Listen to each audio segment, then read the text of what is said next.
اعوذ باللہ من الشیطان الرجیم بسم اللہ الرحمن الرحیم الذین ينفقون اموالهم فی سبیل اللہ ثم لا یتبعون ما انفقوا منا ولا اذى لهم اجرهم عند ربهم ولا خوف علیہم ولا هم یحزنون۔ صدق اللہ العظیم۔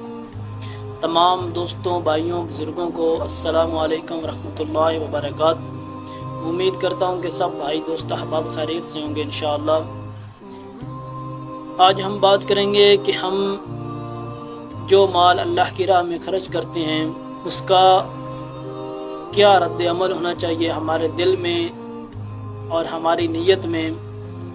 اللہ رب العالمین نے قرآن مقدس کے اندر حکم فرمایا کہ جو لوگ اللہ کی راہ میں مال اپنا خرچ کرتے ہیں، الذین ینفقون اموالهم فی سبیل اللہ،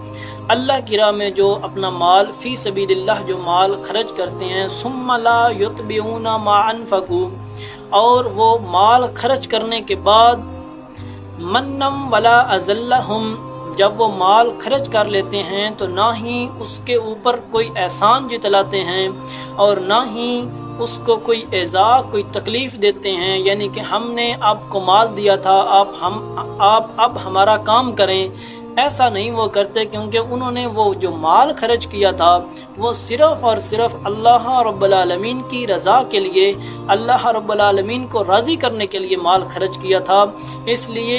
جو بھی مال خرچ کرتا ہے آدمی، مسلمان موحد مخلص بندہ، اللہ رب العالمین فرما رہے ہیں کہ ثم لا یتبعون ما انفقوا منا ولا ذلہم، جو لوگ اپنا مال خرچ کرنے کے بعد نہ اس کو جس کو وہ مال اللہ کی راہ میں دیتے ہیں، نہ اس سے کوئی کام لیتے ہیں، نہ اس کو احسان جتلاتے ہیں اور نہ ہی اس کو کوئی تکلیف اور پریشانی اور دکھ دیتے ہیں، تو ان لوگوں کے لیے کیا ہے؟ اللہ رب العالمین نے آگے ان کو بشارت دی ہے، ثم لا یتبعون ما انفقوا منا ولا ذلہم اجرهم عند ربهم، ان کا جو اجر ہے، جو لوگ اللہ کی راہ میں مال خرچ کرتے ہیں اور خرچ کرنے کے بعد جس کو وہ مال دیتے ہیں اللہ کی رضا کے لیے، اس کو نہ تکلیف دیتے ہیں نہ اس کے اوپر احسان جتلاتے ہیں، ان کے لیے کیا ہے؟ اجرہم عند ربہم، سبحان اللہ، اجرہم عند ربہم، ان کا جو اجر ہے، ان کا جو ثواب ہے، ان کو جو اس کے بدلے میں جو ملے گا قیامت والے دن اور دنیا میں، وہ ان کے اللہ کے ہاں ہے، وہ ان کے لیے کس کے ہاں ہے؟ اللہ کے ہیں۔ اجرہم عند ربہم ولا خوف علیہم ولا هم یحزنون، آگے اللہ پاک پوری سند دے رہے ہیں اس کو بندے کو جو اللہ کی راہ میں خرچ کرتا ہے اور اس کے اوپر نہ کسی کو احسان جتلاتا ہے اور نہ کسی کو ایذا دیتا ہے اور نہ کسی کو تکلیف دیتا ہے اور نہ اس بنا پر کسی سے کوئی کام لیتا ہے، اس کے لیے عند ربہم اجرہم عند ربہم ولا خوف، اور نہ ہی ایک تو پہلی بات ہے کہ اس کا اجر اس کے رب کے ہاں ہے، دوسری بات ولا خوف، اور نہ ہی اس کے لیے کوئی خوف ہوگا،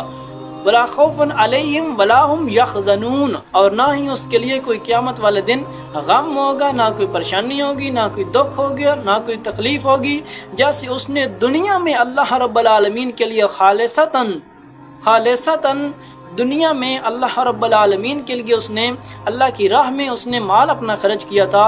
اسی طرح دن قیامت کے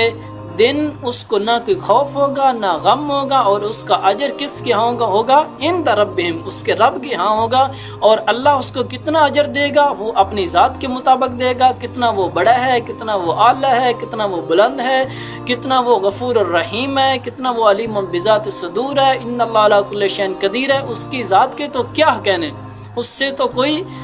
ہم تو اس چیز کا اندازہ ہی نہیں لگا سکتے کہ وہ اپنے بندے کو اس کے بدلے میں کیسا انعام دے گا، اور سب سے اعلیٰ عرفہ اونچا اور بلند جو مقام ہوگا اور جو اللہ کی طرف سے انعام ہوگا وہ کیا ہوگا؟ اللہ رب العالمین کا دیدار ہوگا، اللہ رب العالمین کا دیدار ہوگا۔ اس سے بڑی اور کوئی نعمت نہیں ہوگی قیامت والے دن کہ اللہ رب العالمین اپنے جلال کے پردے ہٹا کے بندے کو حکم فرمائے کہ آؤ، دنیا میں آپ نے میرے لیے تکلیف سہی تھی، دنیا میں میرے لیے آپ پریشان ہوئے تھے، میرے لیے میری راہ میں آپ نے مال خرچ کیا تھا اور میرے اوپر ایمان رکھتے ہوئے آپ نے ہر چیز کے خلاف قدم اٹھایا تھا مگر میری ذات کو نہیں چھوڑا تھا،